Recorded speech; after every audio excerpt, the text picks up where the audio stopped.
Era una noche fría de otoño cuando decidí unirme al grupo de amigos que había planeado ir a la vieja casa abandonada en las afueras del pueblo. Habíamos oído historias sobre ella, rumores de voces extrañas, luces que se apagaban solas y puertas que se cerraban con un golpe seco cuando nadie estaba cerca. Pero nada de eso nos detuvo. Al contrario, era la oportunidad perfecta para desafiar nuestros miedos y tener una historia que contar después.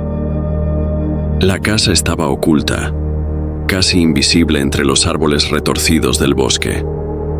La oscuridad parecía tragarse todo a su alrededor, y el viento susurraba a través de las ramas como si quisiera advertirnos de algo.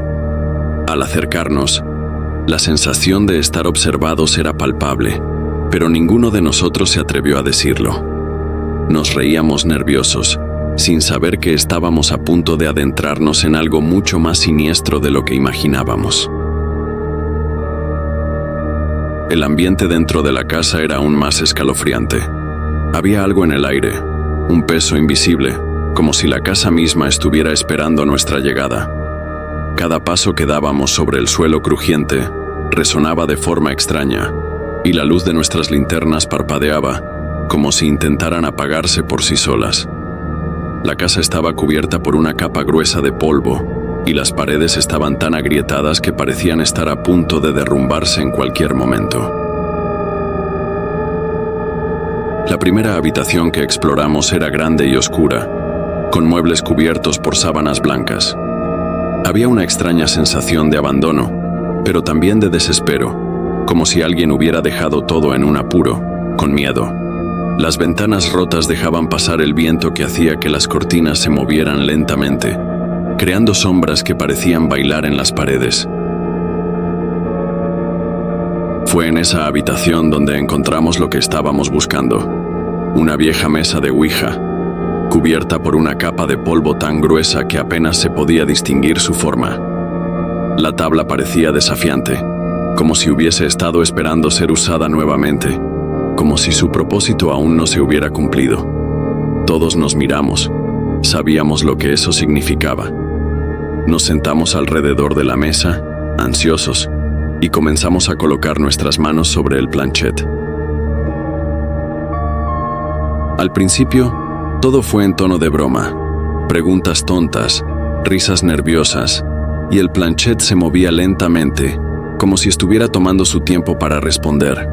Nos reíamos, aunque había algo incómodo en el aire. Cada vez que hacíamos una pregunta tonta, el planchet se movía de una forma que no podíamos explicar, pero nadie se atrevía a admitir que estaba pasando algo extraño. Era solo una coincidencia, ¿verdad? Pero a medida que la noche avanzaba, todo cambió. El aire dentro de la casa se volvía más denso, más difícil de respirar. La temperatura caía con cada segundo que pasaba, y la sensación de que algo no estaba bien nos invadió. Los susurros comenzaron a escucharse. Al principio eran solo ecos que parecía que venían de las paredes, pero pronto nos dimos cuenta de que no provenían de ningún lado en particular. Estábamos atrapados en la casa, y parecía que ella no quería que nos fuéramos. De repente algo sucedió que no pudimos explicar. El planchet comenzó a moverse solo, de forma rápida, casi frenética. Las letras parecían volverse confusas, pero aún logramos leer lo que decía: fuera. Miramos a nuestro alrededor, tratando de entender lo que sucedía. ¿Estábamos jugando con algo que no debíamos? Nadie se atrevió a hablar en voz alta, pero todos sentimos lo mismo. La casa no estaba jugando con nosotros. Algo había despertado. Algo estaba allí, observándonos. Antes de que pudiéramos hacer otra pregunta, un fuerte ruido proveniente del piso superior nos hizo saltar. Las escaleras que conducían al segundo piso crujieron con fuerza, y una sombra pasó rápidamente por la ventana rota.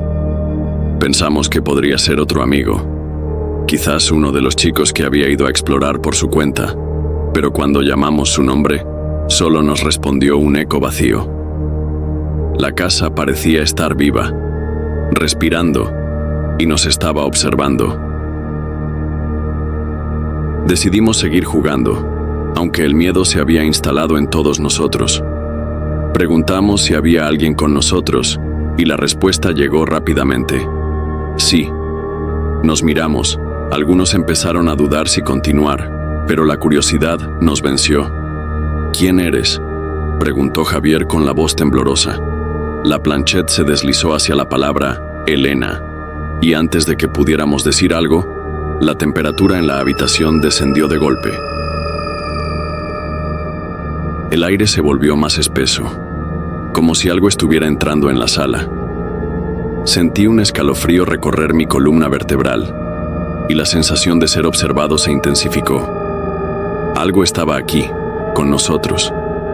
Las luces de las linternas comenzaron a parpadear, y el viento, que había sido suave al principio, comenzó a aullar, como si quisiera advertirnos, pero ya era demasiado tarde. Con cada respuesta de la Ouija, el ambiente en la casa se volvía más peligroso. Las paredes comenzaban a crujir, y el sonido de las puertas abriéndose y cerrándose sin razón alguna se hacía más fuerte. Los susurros se volvieron más claros, y cada vez que preguntábamos algo, las respuestas eran más específicas, más aterradoras. ¿Por qué estás aquí?, preguntó Ana con la voz quebrada por el miedo. La respuesta llegó en forma de una sola palabra: venganza. De repente, una ráfaga de viento helado atravesó la habitación, y las sillas que estaban alrededor de la mesa de Ouija comenzaron a moverse solas, deslizándose hacia atrás. El suelo comenzó a temblar ligeramente, y sentimos que la casa estaba a punto de desmoronarse. Pero no era solo la casa.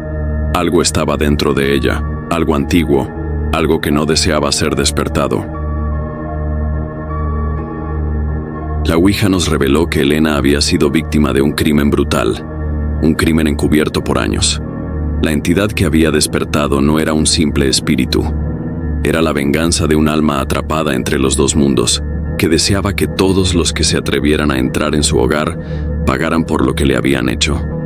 Y no iba a parar hasta obtener lo que quería.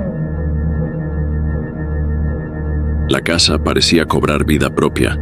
Los ruidos aumentaban y las paredes se cerraban a nuestro alrededor. De repente, las luces se apagaron por completo, sumiéndonos en la oscuridad total. Un grito, el grito de Elena, resonó en la habitación, seguido de un sonido espeluznante que nos hizo perder la cabeza. El sonido de algo que se arrastraba lentamente hacia nosotros. De repente, la puerta principal se abrió violentamente, como si algo nos estuviese dando la oportunidad de escapar. O eso parecía. Corrimos hacia ella, pero no todos llegamos. Javier, quien estaba justo detrás de mí, desapareció en la oscuridad antes de que pudiera alcanzarlo. La puerta se cerró detrás de mí con un estrépito ensordecedor. La casa había ganado. Cuando miramos atrás, solo quedó una mancha roja en el suelo, donde Javier había caído. Nunca volvimos a hablar de lo que sucedió esa noche, pero la casa, Elena y la Ouija nunca nos dejaron en paz. Todos terminamos siendo visitados en nuestros sueños, y algunos de nosotros comenzamos a ver sombras extrañas reflejándose en nuestros espejos, como si estuvieran esperando